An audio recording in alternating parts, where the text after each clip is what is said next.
Chris Allen, and this is the Chris Allen MMA Show. I'm being joined today by one of Ireland's finest in the Bellator world at the moment. He's one of Bellator's rising stars at the moment. It's Mr. Will Fleury. My friend, how are you? Good, man. Good as always. Cool, man. How have you? So, how's it across the water then over in Ireland? So, obviously in the UK, we're obviously locked down. Not a lot to do here. Is it similar situation over there? Yeah, just found out we're 3 more weeks in lockdown at least. Just announced about 10 minutes ago. So, yeah, we're locked down. Fortunately for us, things aren't quite so bad as they are in the UK. And looks like you're in for a tough time. Like, we're obviously struggling as well. And, I think we have a very kind of like fragile health service here. So we have to like take it a lot more seriously straight away. You have the NHS, and I think kind of there was a reliance on the NHS pulling you through this, but looks like this virus is for real, man. So, yeah, looks like we're all going to be in lockdown for a little while. I know, man. It sucks, man. I was supposed to be coming over your way for St. Patrick's Day, and I've never experienced a Paddy's Day in Ireland before, and I was gutted, man. And when it all got cancelled, I was like, oh, that's the first time I've been doing it. It's just absolutely everybody's fucked anyway. Like, everybody's just absolutely pissed. So you didn't miss massive, like, you didn't miss anything culturally significant. It's just a piss off, like. So I'd have to keep my English accent down, of course, but I'm only joking. Right. There's plenty of English here. No, man, that's it. And I said it's obviously very same situation for you over there. It must be a pain for someone like yourself, because obviously you fight quite a lot. You know, you're coming off a very lovely my memory is failing me, arm triangle. If I remember right, it was an arm lock, wasn't it? Good man, yeah. Arm triangle. I know, and I forgot the guy's name. It's something Moore. Was it Justin Moore? Yeah. Bloody hell, something's definitely in my head working today. You know what I mean? Yeah, and I remember looking, because I remember the fight quite well, because I remember watching the actual fight. And what I actually really wanted to ask you is, because I could sort of see it, but I just want to confirm it. What did you, from your fight previously to that one, what did you take away from that, and what did you work on going into this next fight? I worked my hands a lot, and I worked my kind of evasive movement a lot, and just timing of when somebody's about to attack. And my whole thing was like to get there before him, so I was kind of waiting for, like, I was putting pressure on him with footwork, but not throwing, and then waiting until he moved in. He was a pretty predictable guy in the fact that, like, every fight he'd had up to that point, he'd back up, and then run. So it was pretty obvious to tell when he was going to come forward. So I just pressured him a little bit and waited till he came at me. And I caught him with that I caught him with like kind of an uppercut jab. And I was really hoping to ping him then with the straight left, sorry. And didn't quite catch him as clean as I would have liked with that. But managed to wrap up guillotine then fairly quickly, and just kind of took control from there and never really lost control from that point. No, I said you had him firmly. Yes, obviously great ground game. Because that's what I was going to ask you, if you worked on your ground game a lot. Because SBG, you've got some absolute killers on the ground there. Definitely, yeah. Like, we're kind of known more as a grappling gym in general, even though Connor's a striker. But yeah, like, like, jiu-jitsu has kind of been one of my main things. And early on in my career, like at amateur, I used to get guys down and stay on top of them and beat the crap out of them for however long it took for them to quit. My first few pro fights, then I knocked out a few guys, and from that, like, I kind of started to develop my hands a little bit more and became more of a striker really for a while. To be honest, like, I've worked both a lot. It's martial art, like it's MMA at the end of the day. You've got to be good at everything. But with this one, I'd like a little bit of me was gutted a couple of minutes after the fight, because I was like, fuck, there's a guy I could have knocked out. Like, and no disrespect to Justin, very, very solid opponent, ridiculously strong guy. But at the end of the day, I knew I'd have a timing and a speed advantage there. And I didn't get clipped at all. I didn't get touched once in the feet. I was happy with that, but I would have liked to have had that extra KO on my record. Like, yeah, for sure. Take it any way you fucking get it, That's it, man. At the end of the day, you got the finish in the fight, which is obviously what you I know yourself, you're always looking for. You've rarely gone to a decision. Yeah, very happy to get him out there in the first round as well, because he's a tough buck. He's given a lot of people a lot of trouble early on. And he always, like, I don't think he's ever even lost the first round in his career, because he's the type of guy who comes out the gates very hard. He's very powerful, and most guys have to wait till he gasses to get any kind of, position or leverage on him.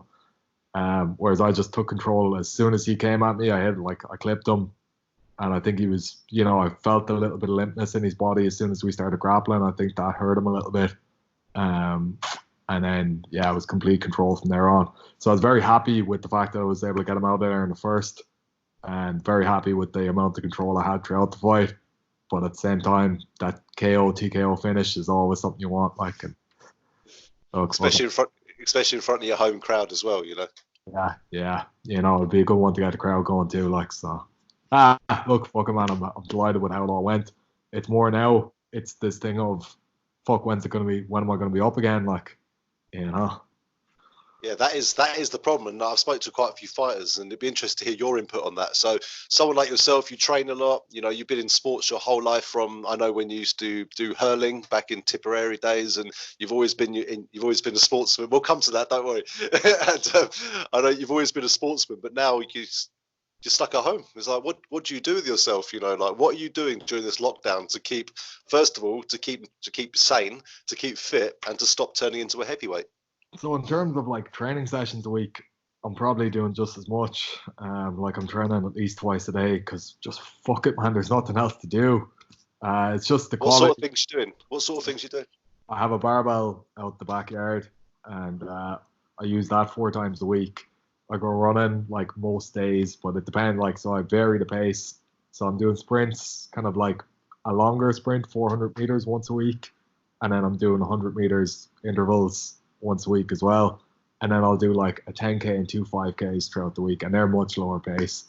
But yeah, just running a shitload for the cardio benefit, and trying to build up a little bit of strength. I've gained a bit of weight, but I like to think it's good weight, but my gut tells me otherwise. So I'll have a little bit of weight till I'll have a little bit of weight cut ahead of me. But I've been getting slowly bigger as a middleweight over the last year or two anyway, so I'd have that weight cut regardless.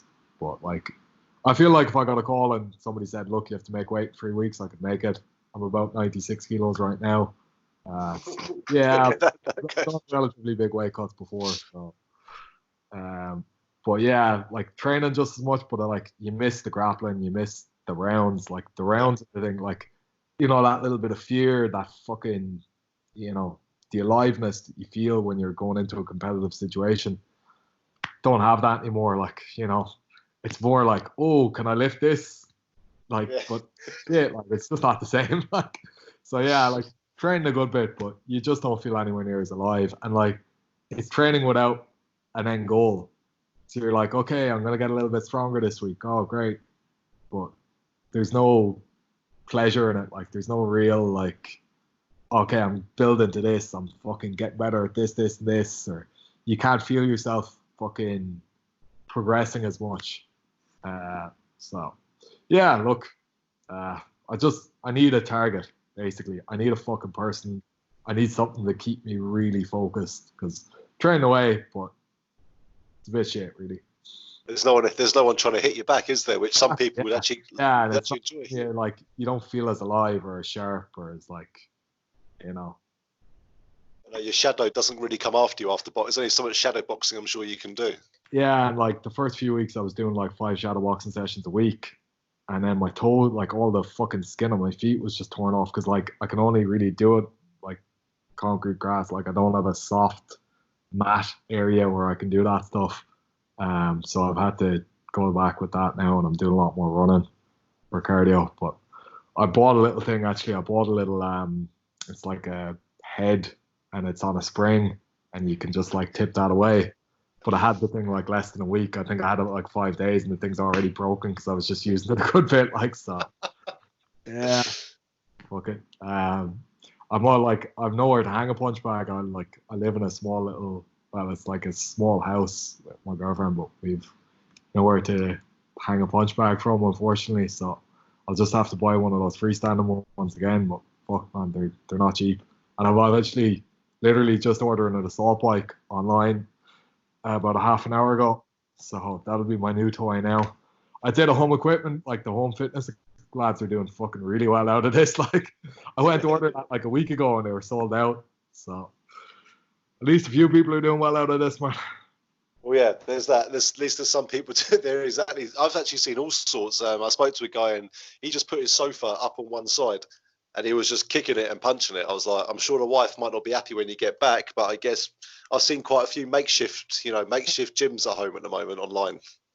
We have an L-shaped couch, so I can't fucking do that either. Or I'll get a few pillows upstairs and like wrap them around the wall or something. Look, there's always ways to innovate. There's always ways to train. And at the end of the day, man, shadow boxing is actually very good as well because you get really used to hitting the bag, and the bag doesn't really give you the balance that you need if you miss something. Like you get used to being able to land. Like, and I do a good bit of shadow boxing in general, just as warming up for training and to kind of warm down a lot of the time as well. But when you consistently shadow box, your balance does get a little bit better, and you're like, what happens when you don't land, if you know what I mean. But I think you do get used to not landing as well. You get used to throwing like you're not about to land. So you're not really flinging your arm the same way, or you're kind of just moving the body a little bit more. But look, having the option of both would be great. Doing a bit of both one and a bit of the other would be ideal. But I fucking miss doing pads as well. Yeah, I bet. Yeah. Yeah. Look, hopefully soon enough, man. Hopefully all this ends in the next, after these 3 weeks are up. Hopefully we go back to like limited restrictions, and then 5-6 weeks time, everybody's back fucking training and fighting. And seems unlikely right now, but fuck it, please God. Yeah, I know the feeling, mate. And so we haven't heard anything in the UK yet about extending it, but we will. Like, please excuse the way I'm dressed. Just walk down the shop, and it's about 25 degrees outside at the moment. Yeah, And here as well. Yeah. yeah, it's not typical, isn't it? The minute the weather gets decent, we're all stuck inside. It's just the way it happens. Is anybody enforcing? Like, if you go outside, would there be people out there, checking whether or not you should be outside or? Yeah, man, there's cops everywhere. So basically, I've just walked up the road, and in the big like field play area where all the kids are and stuff, there's just people all just sitting around having picnics, having group gatherings together. And yeah, they might be all in the same family, but I've never seen 12 people in one house. But you never know. But the police will go over and give you £100 fine on the spot. Right. See, people aren't taking the piss here as much. Like, I live out in Bellators, it's a real residential area around there. Like, we've Marley Park, which is kind of one of the bigger parks in Dublin up the road. And there are people in there, but it's all separate people, if you get me. So the max group you'd see is maybe a family of 3 or 4 out walking their kids or whatever. And in general, people don't seem to be taking the piss too much. And I haven't seen a massive amount of police enforcement. Like, there's guards patrolling around. But I've been out cycling, and I've been out cycling kind of a little bit away from my house and stuff where I've got to go. Like, I cycle down to get shopping, and nobody said that to me, or like nobody's ever asked me where I'm going or what I'm doing. So I feel like you probably could take the piss a bit more, but you wouldn't really want to either, Well, we're not supposed to be sitting around, and as such, we all want to sit in the field and just relax in the sun and stuff. We've been told we're not allowed to do that, and these people are getting picked up and nicked for it. Yeah, like, what is it? You're only allowed out for 20 minutes over there? Or? An hour. You're allowed out for an hour's exercise a day, if that's walking, bike riding, and go out for essentials like shopping, but as infrequent as possible. And they said, if it's essential, go to work. Well, surely it's essential for everyone to go to work. That didn't make sense to me, but, whatever. And have they given you, like, a clear idea of what is and isn't essential? Like, Yeah, exactly. Like, what isn't, like, I went down the shop and what I buy, I bought bread, milk, and eggs. Like, is that it? I was like, yeah, that is it. It says, well, if you're coming out, you should have come out for more food. I'm like, you just trying to upsell me or something? Do you know what I mean? they're actually the opposite to us here. They're like, oh, shop small, like, as in, don't worry, don't stockpile, don't fucking, don't feel the need to buy everything. So I've been going, like, pretty much doing daily shops just because I only buy what I need for the next day, because I don't want there to be like supply issues. But and the problem is, sorry, go on. In fairness, they seem to be kind of handling it fairly well in most of the supermarkets. I shop in a Lidl, and we've like an Irish supermarket called Super Value up the road, and like both time, like if you go in there, there is people kind of enforcing the fact that you're not getting too close to anybody else. They have hand sanitizer at the door. It's like, in fairness, the response here has been pretty good so far as I can see, anyway. That's good to hear. Like, I went to the supermarket today, and I must have waited about an hour and a half just to get in.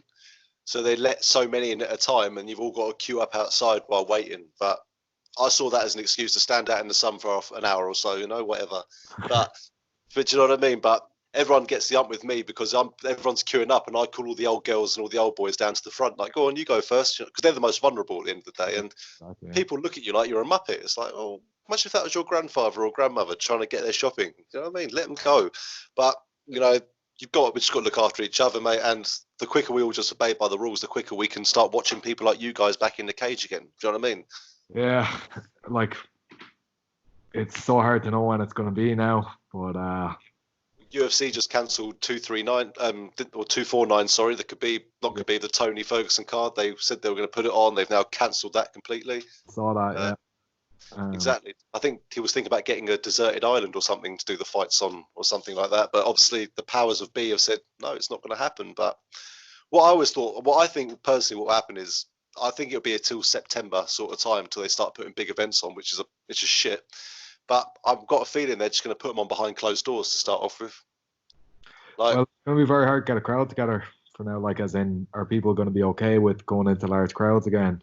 And it seems like it'll take a while for that confidence to come back. Now, I don't know. Like, maybe people will be grand with it. Maybe people are sick of staying away from each other. But if you're unless we come out with some sort of virus, like, or vaccine, if you're one of the people who haven't gotten it, you're not going to want to go into large crowds of people, are you? And hopefully the vast majority of people don't get this. So, if we all do our job and fucking stay safe and stay healthy, we're going to be fucking skeptical about going into crowds. Yeah. And I think that's going to carry on for years to come, by the way. I think every time for the next 5 years, anyone who coughs slightly, everyone's going to be walking a mile away from them. I can just see it. Well, hopefully there's a vaccine within, I'd say they're saying 12 to 18 months for an effective vaccine, but fuck, I don't know, like, as in, hopefully that all happens, and hopefully after 18 months it's all over. But there could be Corona fucking 22 then, or Corona 23, or you know what I mean? So, like, the sequel. We shouldn't joke about it. Yeah, I don't want to play this one. I'm just gonna wait till the next one comes out. Yeah, I'll come up for the second one.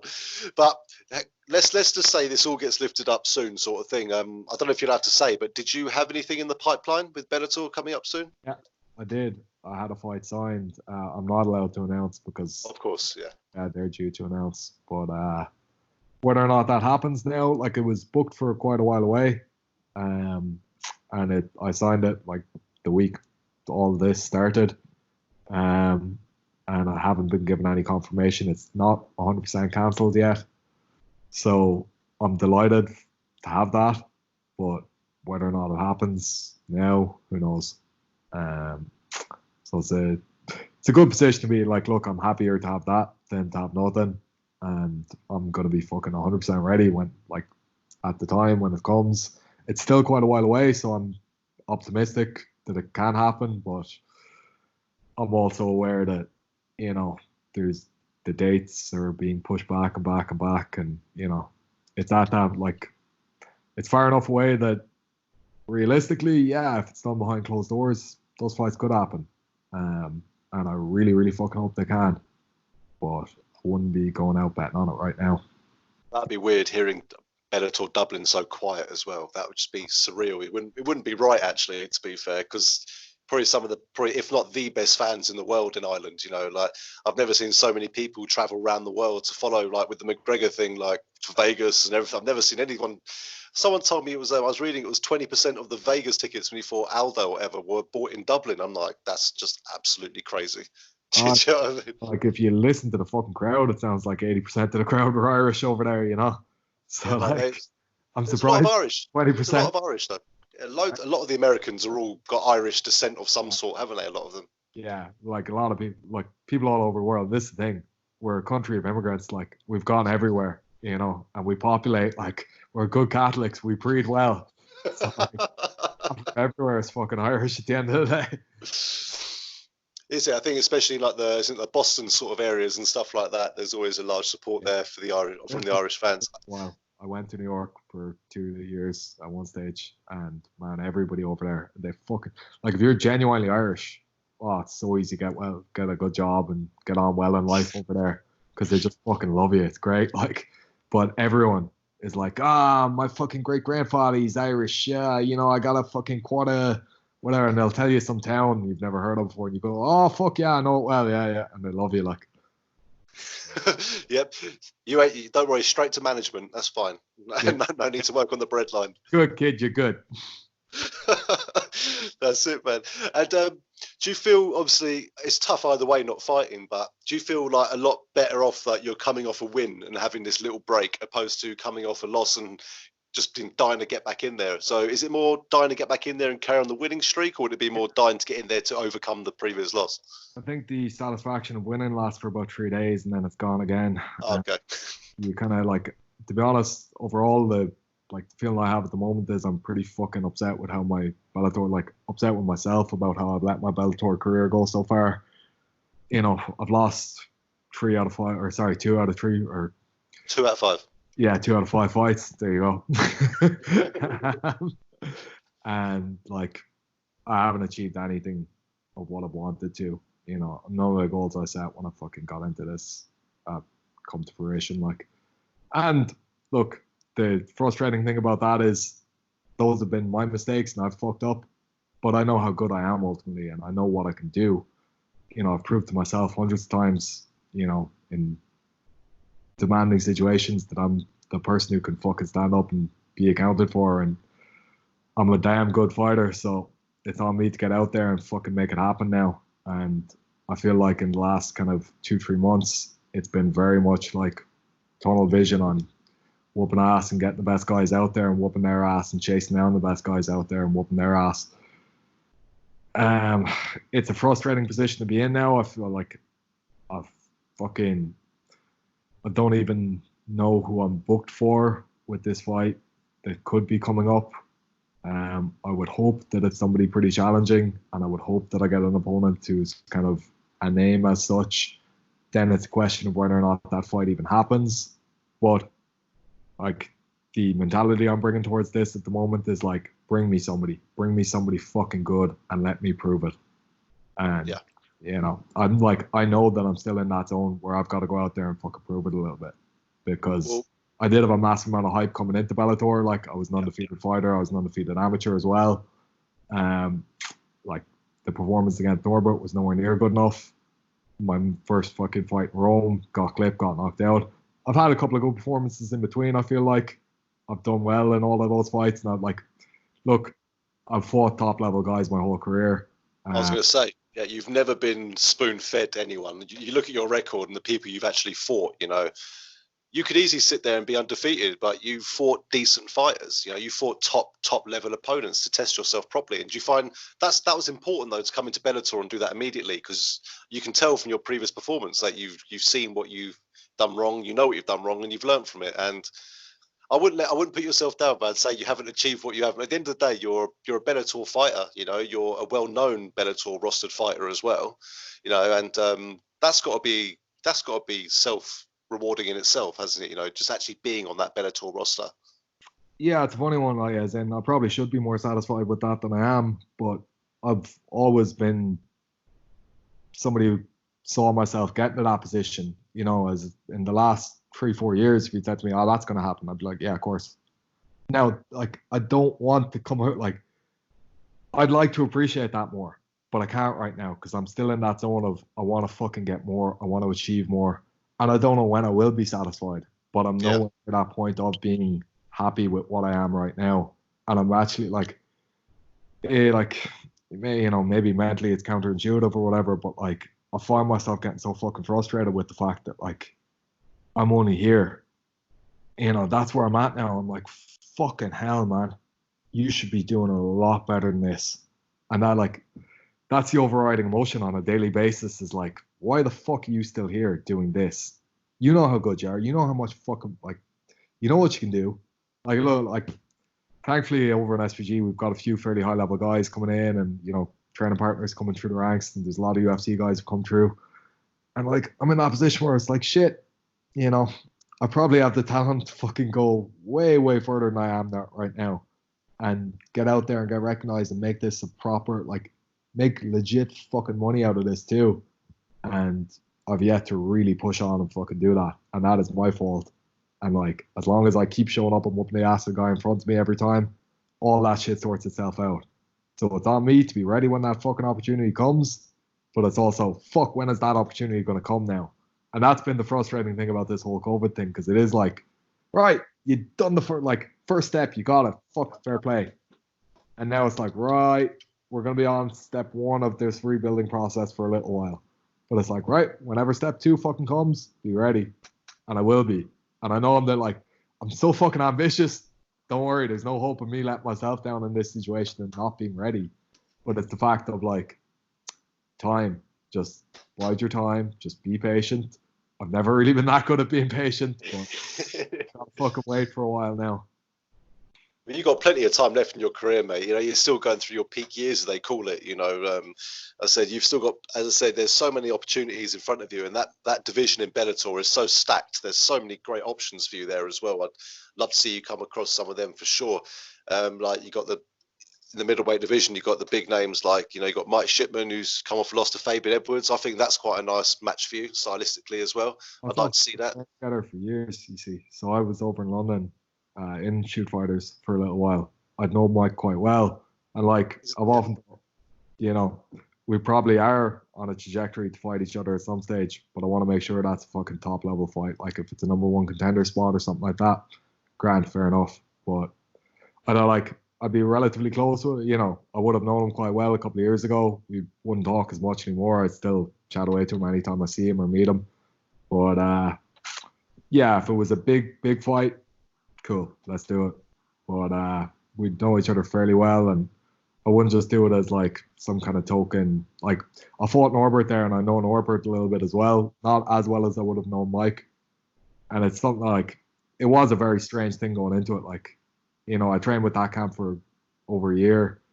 I know all the lads quite well, and like it's a small enough group, so you are kind of close-ish. So it was kind of like tricky vibe, and even like Alexis, their coach, would know me quite well. They would, you know, he was telling me afterwards like, oh look, we'd work certain things for you, and so you're like, right, fuck.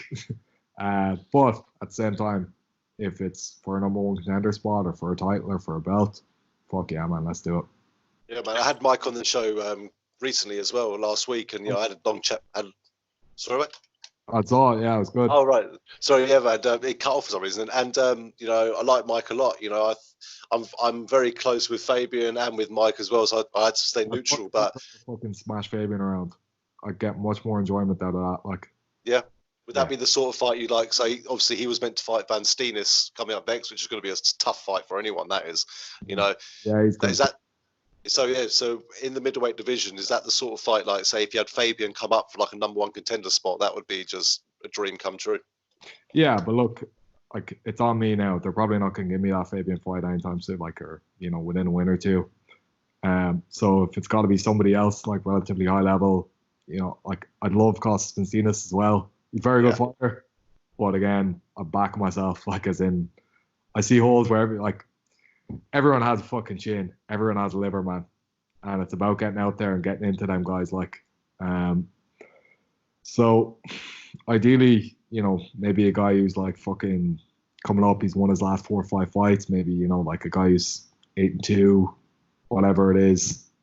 Get me that lad. Get me somebody who's got a little bit of momentum behind them. Smash that guy, smash the guy after him, keep fucking winning, get yourself in position for those fights. But right now, like, doesn't seem like anybody's fucking linking my name up with that. And fair enough, whatever. That's right. Well, they'll know soon enough, mate. You keep finishing fights like you do all the time and stuff like that, and that's the way to do it. But with the middleweight titles division sort of up in the air at the moment, obviously, massive. Obviously, I hope everything with Lovato Jr. works out. Obviously, it's shocking what happened to him, but I think they made a big mistake there. To be honest, I think they made a big mistake by fucking pulling Lima up. It's weird. Like, as in, why do that? We don't need another fucking double champ. You're slowing up a division there. What's he going to do then? Go down the welterweight belt or welterweight belt? You know, push up one of your own fucking middleweights. Have your own guys fighting for the title. Like, see, what I'd like to see is have a middleweight Grand Prix. That's what I'd like to see. It'd be brilliant. As in, like, a good 8-man tournament, a good 16-man tournament there. Look what it's done for the featherweight division. Yeah, look, man, exactly. The guys have built their name off of that now. Look what Pedro's doing. Yeah, You know, Pedro Carvalho. Yeah, he's with you, isn't he, in SBG? yeah. We lived together, sure. The last time I was Uh, talking to you, I was living oh, in of that. course. Yeah, yeah. Yeah. And yeah, we just like we lived in Phibsborough. And he's just moved out to his own place in Lucan, and I've moved out to Ballantyre. So we both moved out to the suburbs now because getting older and whatnot. It's living in the city centre anymore. But yeah, like it's done a hell of a lot for his career. And look, he's taken those like he's fucking taken advantage of it all, and he's an unbelievable work ethic, and I fully back him to smash Pitbull. But like, I think it would create a massive buzz if they did that for the middleweight division in Bellator. And I think like, no matter what, you're gonna fucking sort the week. You know, it's gonna show Yeah. who's got the shit. Like, and it's high level guys are forced to fight each other, which is ultimately what you want. You don't want people fucking shirking competition. And like, I feel like that's half the problem with it now. And you have to play this fucking game to an extent where you're going to have to be on a 3-4 fight winning streak before you'll get anyone decent. No, fuck that. Put guys who look good in against the guys who look good. That's it. So, you know what I mean? If somebody loses that fight, fair enough. That guy can come out. He'll probably beat the fucking guy that guy loses to. That's the way MMA fucking seems to work. You know what I mean? There's no absolute dominance here. And it looks like Bellator want to build guys who are absolute dominators. And that's not how this fucking game works. Let the best guys fight each other. See who fucking wins. It'll always be an interesting fight. Whereas you have all these like build up fights. Sure, fucking 80% of the fights are build up fights. Let's have real fucking fights every time. And get your balls out there and show up and fucking go for it. And that's real competition. You know what I mean? And that's one of the frustrating things about what MMA seems to be becoming. It's like you have a lot of fights that aren't fucking really fights. There's a guy that's supposed to win and there's a guy that's supposed to lose. Fuck that game. And that's like you say, yeah, I have a legit enough record because I never wanted to take part in any of those fights. Anytime I've been offered a guy who was like, sure, this isn't fucking competition. This guy couldn't kill me. I've never wanted that. It's been like, right, get me somebody who can fucking go for me. Like, get me somebody who I feel fucking fear when I read their name. That's the guy I want to fight like. And because of that, look, I've become a damn good fighter. And there's a lot of guys who are a lot better than me starting off this shit. Because I've always embraced that competition. I've always embraced that, like, you've got to feel that fucking thing of, ooh, shit, let's go for this. If you're going to enter a fight. And that's what gets the best out of you. So, I don't know, I just, in general, I'm frustrated with the way this fucking sport is going. But again, luckily you're doing it the right way. You see, you're fighting some of the top people at the moment. You know, they're on winning streaks or they've got very high positive records, very experienced. Like wasn't your last fight? He's quite experienced, wasn't he? Or he's had quite a lot of fights. Am I incorrect in I that? think 9-4, but like on it, like, and I really don't like shitting on people after I've beaten them or whatever. But like, Justin's probably one of the easier fights I've had. Like, I fought him and a guy, Gordon Rudman, down in South Africa, and they were the two fights where I would have been like, I should really, really win this. Like, and every other fight I've had, I've thought I've been pretty much the underdog going into it, like, or I've felt like I should be the underdog going into it. Like my guys before that, I think I was 5-1 when I fought Antonio Jones over in America, who was 7-2. I was 4-1 when I fought Sean Taylor, who was 8-1. Yeah. And you know, like, he was also fucking weighed in 5 pounds over, and I still took him on. Alan Amedovski was undefeated. He was 6-0 with 6 knockouts. And like everyone else up along, they've been legit challenges. And like, that's what I've always wanted. I've always wanted that thing of like, you have to be at your best to be winning this. Because then when they're like, okay, are you fucking good enough to win those fights? Okay, yeah, you've won most, like, 90% of those fights, whatever. Then you progress on. When you get the real fucking challenge, you know, I'm that guy. I'm up for this. I'm fucking ready. So like, if you're not really fulfilling, like, if you're not challenging yourself, how the fuck do you know that you're going to be the guy who can whoop ass when it comes time to win a belt? Exactly. And that, like, you have a lot of guys now who are just trying to make a fucking celebrity career out of this. Where it's like, you're not actually a fighter, man. You just fucking want to be celebrity. So, like, is this actually finding out who's the best at this sport, if we're going to call it a fucking sport? No, this is now just the goal of being a fucking shit D-list celebrity. So fuck that game, like. You know, that's not fighting. Like, anyone, like, go off and fucking start a blog and a cookery show. Because this is sport. You know what I mean? This isn't that, like, this shouldn't be any way related to that. I understand from a promotional point of view, you got to have a crowd. But the UFC pulls in a crowd in the fact that they get the best fucking fighters and they put them against each other. So let's do that. Let's get the best fucking fighters and let's throw them in against each other and let's have everybody go, oh fuck, these are good fighters. Do you find Bellator might be sometimes offering you slightly, let's say, I don't want to shit on anyone, like you said, easier fights, let's say, for yourself because you're fighting in Dublin and you're the hometown boy? Do you feel that's the reason you're getting offered these sort of fights sometimes? No, like honestly, I've never fucking gone back to them and gone like, nah, this guy's shit, I don't want it. But at the same time, like you see it the way it is being built in a way of now it's we want a guy who's undefeated and we want to keep him undefeated. I really don't think that's the best plan long term. You're not like you're going to lose out a lot of people who want to see real fights. Yeah, exactly. Yeah, no one wants to see those. Not everyone loves a quick knockout, but when it's happening too often, like 4 or 5 times in a night, it's like, where'd you get these people from? You know? And like, look, I really don't feel like that is what's happened. Like, I know there's been a lot of criticism of the Dublin cards. With like the first one, they were all saying like, oh, everyone's been given an opponent they can beat. My guy was 8-1, you know. Oh yeah, of course, yeah. That's true.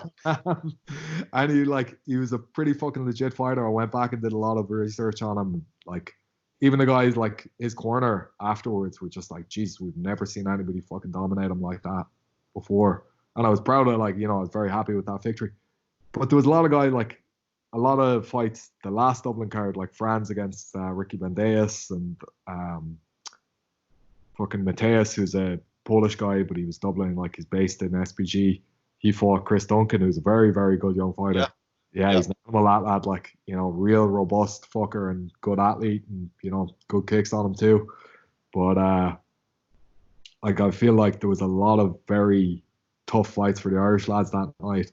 And there has been in general, but I do feel like it's become a thing of promotion above skill and promotional abilities above skill level. And that is frustrating to see coming into it.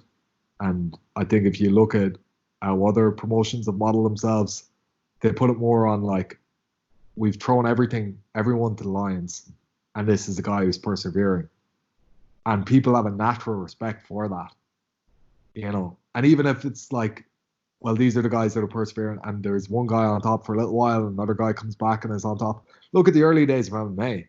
Those guys are considered absolute fucking heroes, and most of them had the shit kicked out of them plenty of times. Yeah, exactly. That's the fucking reality of real competition. That's sport. That's genuine fucking going for sport. And like right now we're trying to it seems like we've got this half manufactured sport. And I know look, ultimately the guys who are promoting this know what the fuck they're doing. But it's not healthy for the fighters, I don't think. I don't think it's healthy for anyone to want to pursue that.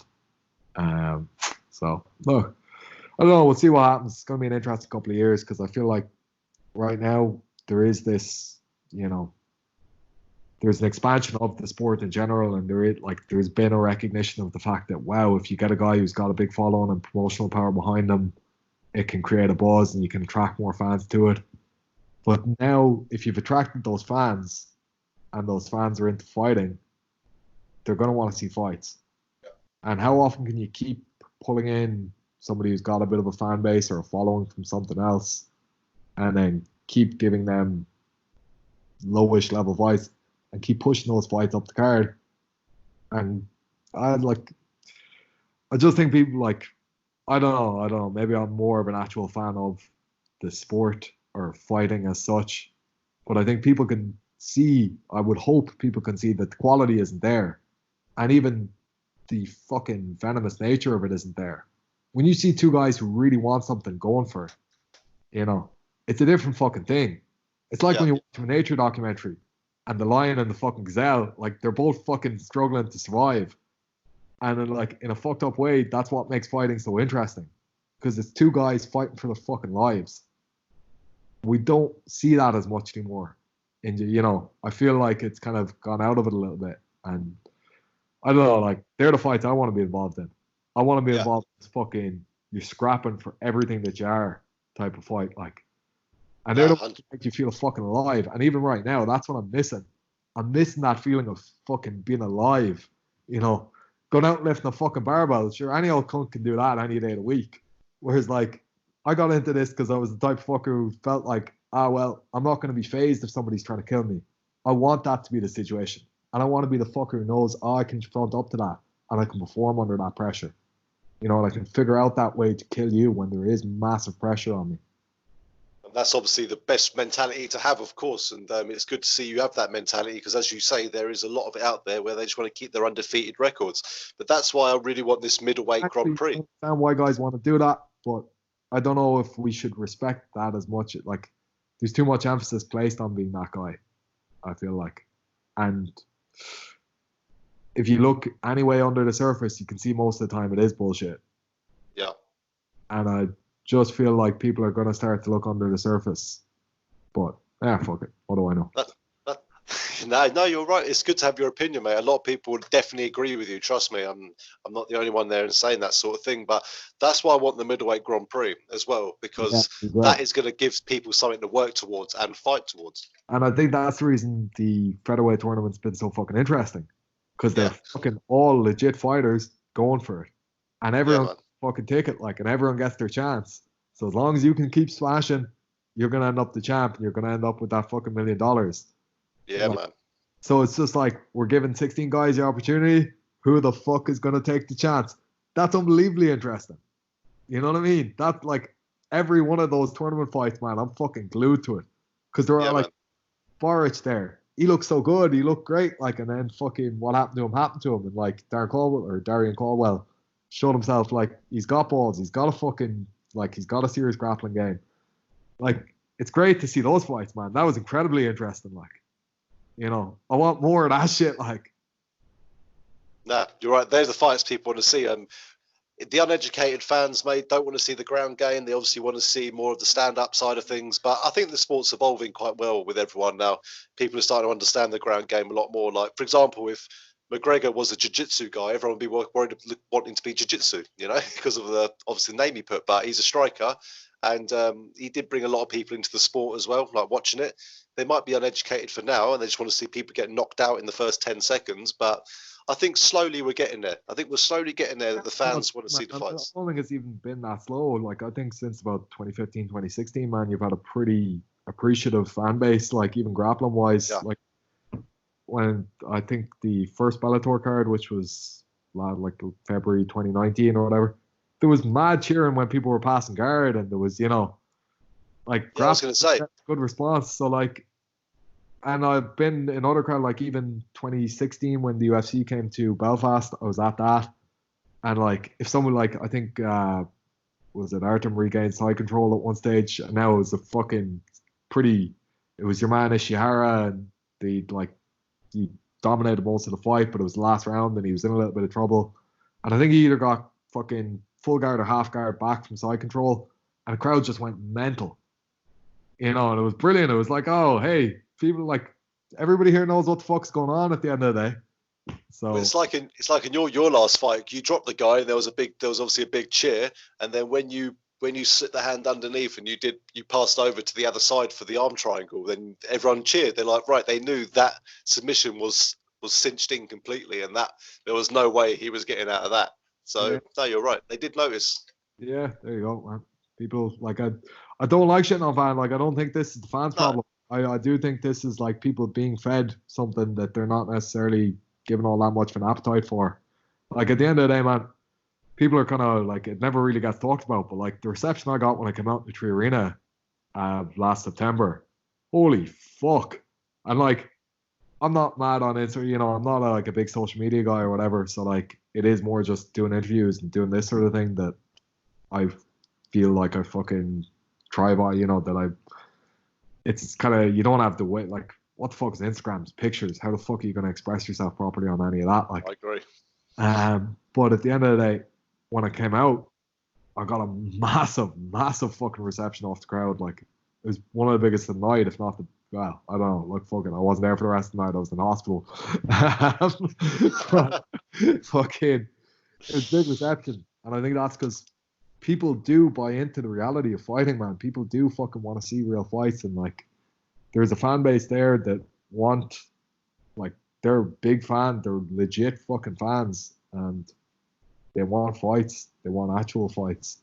That's it, man. And please don't ever go with being stereotypical, but it's the Irish way, isn't it, man? You know, toe to toe. You know, the best stand-up fighters in the world. You know, they want it to be handled like men. You know, in the cage or the ring, or like women.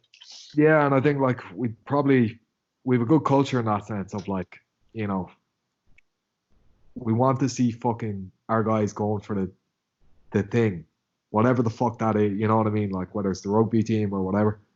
And if they don't fucking achieve it, everyone supports them anyway.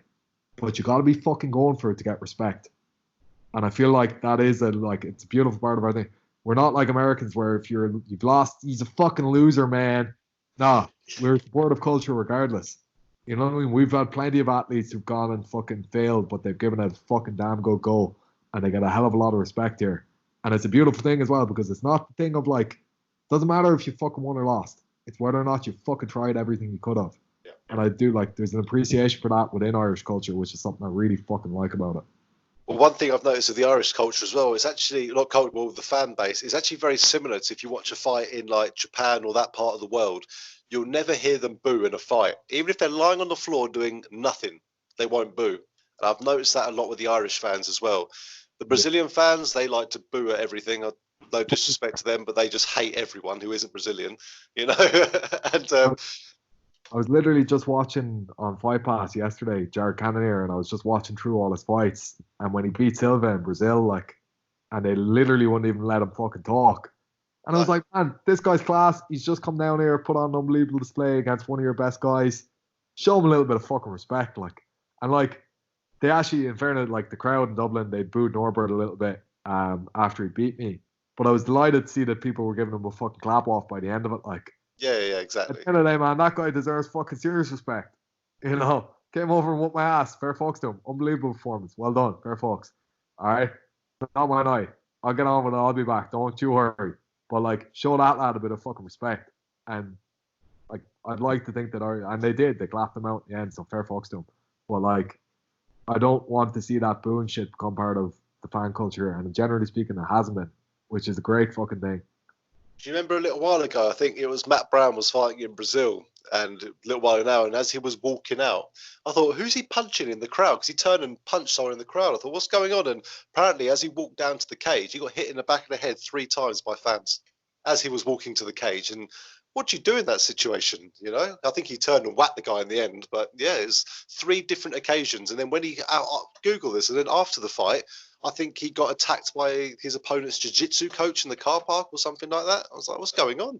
Yeah, but like, you know what that shows? It shows fucking cultural weakness because you don't think your guy's going to fucking win. Why the fuck are you punching his opponent in the back of the head if you're not a bunch of fucking pussies who feel like your guy's not going to get it done? If you have confidence in your guy, he's going to handle it, isn't he?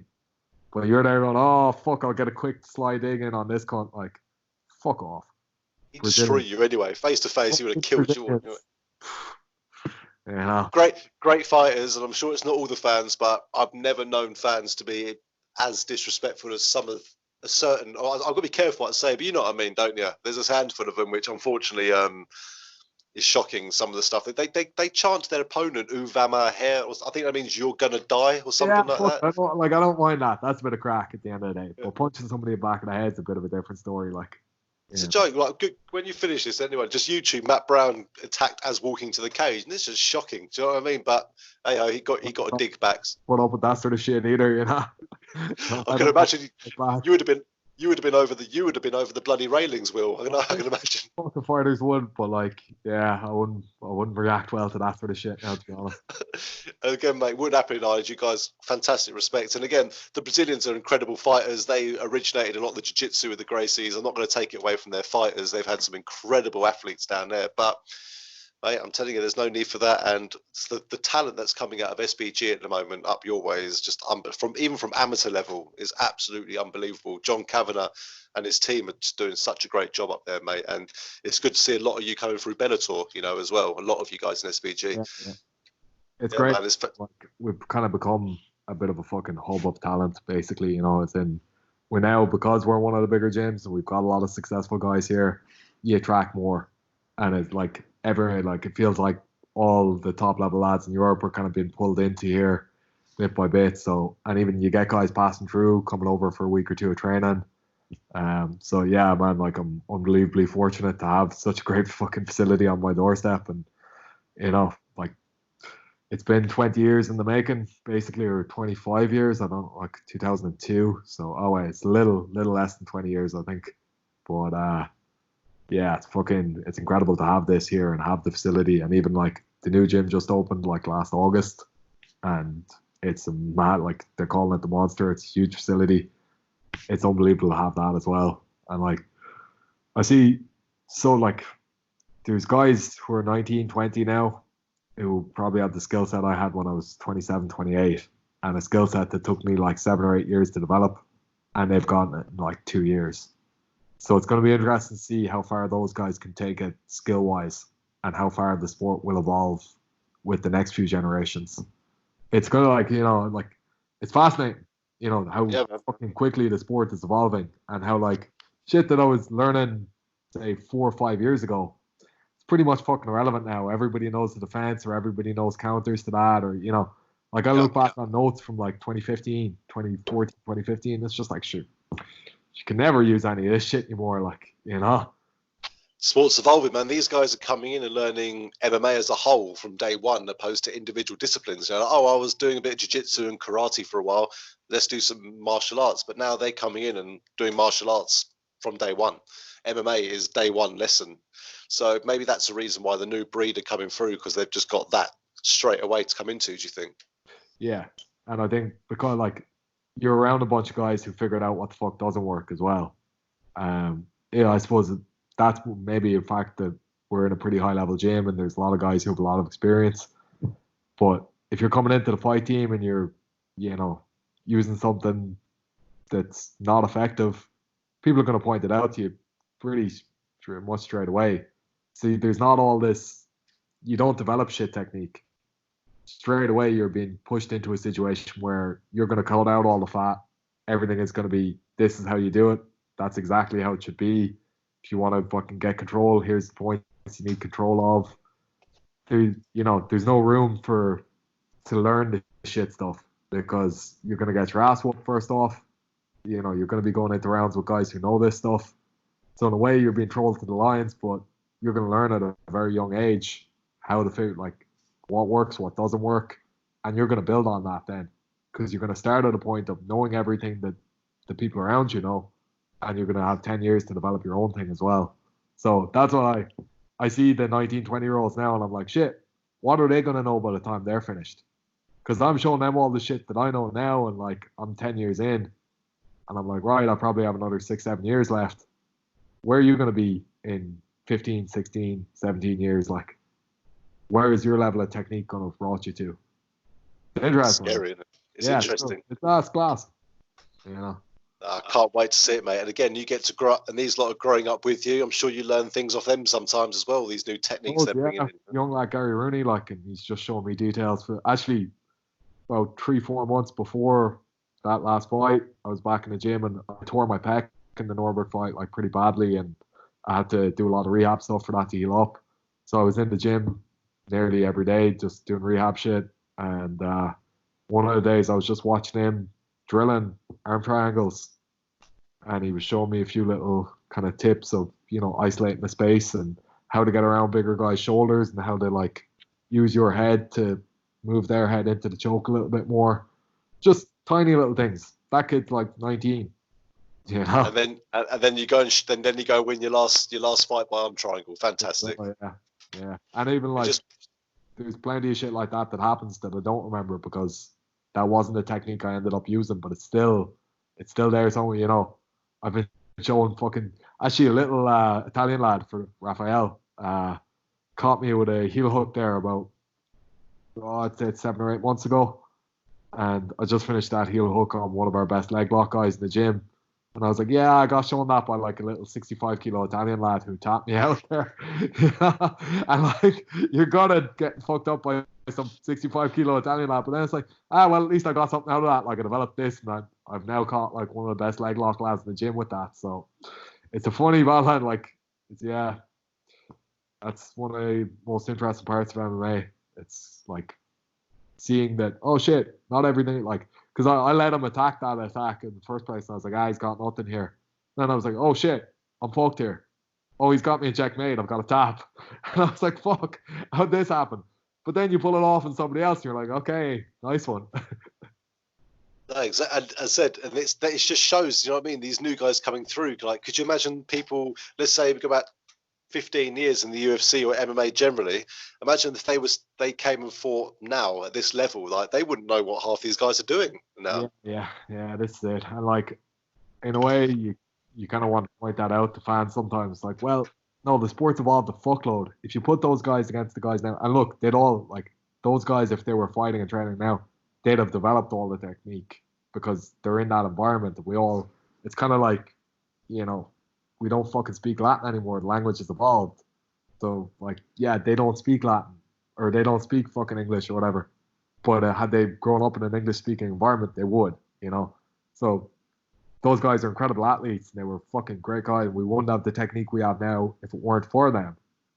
But it's evolved since. As in, if you went into a cage now and tried to fight like any of those guys fought, you get fucked up very quickly. You know.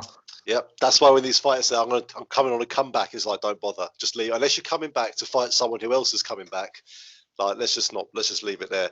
You know, like we saw it with Tito Ortiz and Chuck Liddell not that long ago. Chuck Liddell came back to have a fight, and even though they're both similar age, Tito has been active. He's still been fighting. He's still been training and fighting, and it showed. Chuck would have killed Tito back in the day. You know, but here you go. Yeah, it's pretty fucking sad, that whole thing, to be honest. Yeah, I know, man. Yeah, let's not talk about it. But I just saw the clip and I was like, oh, fuck, man, that's bad. It's like when Rampage Jackson come in at about, I mean, 250 pounds, do you know what I mean? And bloody fighting. Did he fight Fedor, didn't he, recently, when he was like massively overweight? Yeah, Fedor. Yeah, that wasn't good to see. Anyway, mate, enough about him. But I tell you what, Will, mate, I can't wait, mate, for all this coronavirus stuff to go. I'm sure a lot of people can't, so we can get some dates again. We can see when your next fight's coming up, and at least you can train towards something. At least you know something's coming up, you know? Yeah, I can't wait till I hopefully can give you something to announce, or I can't wait till I know for sure when I have a fucking thing, you know, when I've got that competition and I've got that name and I've got a date and I've got everything. It's kind of it's a very funny feeling not having that right now, and it's a very funny feeling, kind of feeling like it's being dangled just close enough that it might be there, but it's not actually there, if you know what I mean. Well, let's hope they get. Let's hope someone is. Let's hope some of the Bellator boys hear this, and you know maybe they'll look into a middleweight Grand Prix, because in my eyes that's the perfect plan. I think everybody, like any decent fighter in the middleweight division of Bellator, wants that. So just let it fucking happen. I agree completely, mate. I think you'd build so many guys out of that. You build fucking proper fights. You get to see who's got the talent. You get to see who's fucking actually up there about it. I'm like, I feel like the middleweight division of Bellator is a lot more talent than people fucking give it credit for. Oh, yeah. This is going to be the 100%. Way out there. Now, maybe, like, in general, look, there are less number. Like, you'd struggle to get a 16-man tournament out of it. But you definitely have a good fucking 8. So, get those good 8 in there. You know what I mean? Or, yeah, it'd be like... easily. You could have people like, you could have obviously Fabian, Van Steeners, Gegard, you know, and you could have obviously yourself. Who else could we get in there? There's probably trying to think the top Shipman, obviously, in there as well. You know, there's over there, 16-3 over in the States, good fighter, solid guy. They've fucking, what's his name, Chris Honeycutt. Ed Ruth has gone down. He's fighting a welterweight now. Was there that Noah Hawley? Is he fighting a welterweight as well? But they have a good few decent wrestler lads from the States coming up and over, and like, look, if they're inexperienced, like if they're 3-4-0, but they look fucking good, fuck it, get them on, man. You know, let's do it.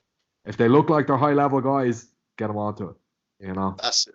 let's just hope that happens, mate. And I personally can't wait for it to, well, just for anything really to be announced at this moment in time, to be honest with you. Like, if anything will do right now. Man, everybody's talking shit about UFC 249, you know, and they were saying, oh, I'm delighted it's not going ahead, whatever. And it was like, look, if people want to take part and they're only endangering themselves, and it's more like, I see it more as a thing of who are you going to be in contact with afterwards. As long as you go home from this and fucking stay in your house for the next 3-4 weeks, you know, you're going to be one more case potentially. And, and how many people would pay for that pay-per-view right now? It's like, I saw so many arguments about fucking like, oh, it's such a danger to everyone, blah blah. And there's ICUs are already full. Yeah, in America, like, to be honest, America makes no fucking sense doing it. But there are plenty of places around the world right now where you could do this thing, and I'm sure the fighters, like, I know if somebody called me now and said, look, Will, do you want to fight in the fucking Philippines? We're gonna fly you out there. It's only going to be you and one other guy in the cage. You're going to have to get medical done by 1 or 2 doctors. They're going to be in close contact with you. Fuck yeah. I'd be all over that right now. Like, I'd have no problem with fighting in the next few weeks. You know what I mean? If I'm in danger of myself, yeah, grand, I'm in danger of myself. I will take that responsibility. And it's on me to be responsible enough to stay the fuck away from everybody else when I come home. Yeah. But I'd love to do that just to get the chance to feel alive for a little while. You know, and to get my fucking career progressing again. So, like, and I feel like if you offer that to, you know, 90% of real fucking fighters. I saw Rose Namajunas pulled out, and like 2 people in her family have died. Fair enough. Completely understand that. And I can understand, like, people have real reasons for not wanting to do this. I definitely would love to be able to do this. And I think it's on us to be responsible enough to not come back and be a source of infection for anybody else if you have potentially encountered. But at the end of the day, man, if I wanted to, I could go up to my local supermarket and come in close contact with as many people as I would want to fly over to the Philippines and fight, or fly over to wherever and fight. So, man. Is it that big a fucking risk? If it's in a closed area, there's no crowd, everyone's just going to stay at home and watch these fights. Shit, I see it as like a massive reward for a fairly minute risk. And I'm not saying there isn't a risk, but it's a very controlled risk. And the amount of fucking shite he's like, you know, people were throwing out about like, oh, it's a disgrace that this is happening. Just fucking relax. Like, you know, okay, I understand why most live sport is cancelled. It should be cancelled. Most sports involve a hell of a lot of people coming together. Fighting is one of those ones where you can control who's there. Like, even on a normal fight day, I don't fucking come in contact with many people. You know, I have my cornerman. I'm like, okay, I'm gonna have one guy who I'll do a close warm up with, who I will be in close contact with. I could cut that guy out though. I could literally just warm up by myself. You know, I'd be willing to do that for that sort of a situation. So then you cut that guy out.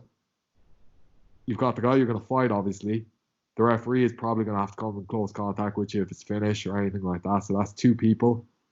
And, like, you get screened by a doctor who's obviously going to have to be in close contact with you. So potentially you come in close contact with 3 people. Fuck. You know? Exactly. Maybe add it to the medical. When you have a medical, add a corona test. I know, look, it can be transferred asymptomatically, whatever. But ideally, you've been tested going into this. The guy you're about to fight has been tested going into it. The referee has been tested going into it. And you fucking hope to God the doctor's been tested. So, like, and this is the caveat. Yeah, there's asymptomatic transmission. But fuck that, man. I'm willing to take that risk. And I'll go home and self-isolate for 14 days afterwards. So, I think it is a possibility. And people need to be open-minded to that possibility. And I'm up for it. That sounds good to me. Sounds good to me. Even if it's behind closed doors, who cares? You know, I'll watch it on TV. There'll be a camera somewhere in there. You know, it's fine. Yeah, and like, yeah, it's more, the one thing I could see people having an issue with is if fighters were to go back and have there's nobody who's going to be able to tell me to self-isolate for 3 weeks for 15 days, whatever it is afterwards. It's on me to be responsible and do that. So if there is some fucking twat out there who's going in, his family's being infected, but that's the guy who's going to be a fucking twat anyway, who's not going to respect the rules regardless. So, like, really, are you actually massively increasing the risk that much by doing shit like this? No, I don't see it as that. And pretty much, like, the weird thing about all this is it's going to be a year and a half before we have a vaccine. And people aren't going to keep doing this shit for a year and a half, no matter what. We don't have the economic means to keep doing this for a year and a half. So sooner or later, something's going to have to fucking happen anyway. You know what I mean? Let's just start it with fights, MMA. Let's start with MMA. Yeah. So let's slowly start teasing out a few MMA fights. You know, let's see if the infection numbers go up massively. Let us be the test dummies, you know? You can be the guinea. That's it, MMA guinea pigs. That sounds good. Anyway, Will, man, I said, as always, mate, what I love chatting to you, mate. You know, I could chat here for hours for you, mate. And I really appreciate you coming on and giving me your opinions and everything that's going on. You know, it's actually really interesting to hear. And mate, I just can't wait to see you out there again, mate. And I can't wait to see all of you out there again, see what SBG is still delivering through Bellator. And let's just hope we get this middleweight Grand Prix. And yeah, mate, fingers crossed we get back in the cage soon. Cheers, Chris, man. I say we, you know what I mean, but you know what I mean. You're a part of it. You're all part of it. Thanks for it. No worries, man. Thanks as always, Will. Yeah. Pleasure talking to you, man. Take care of yourself. Cheers, fella.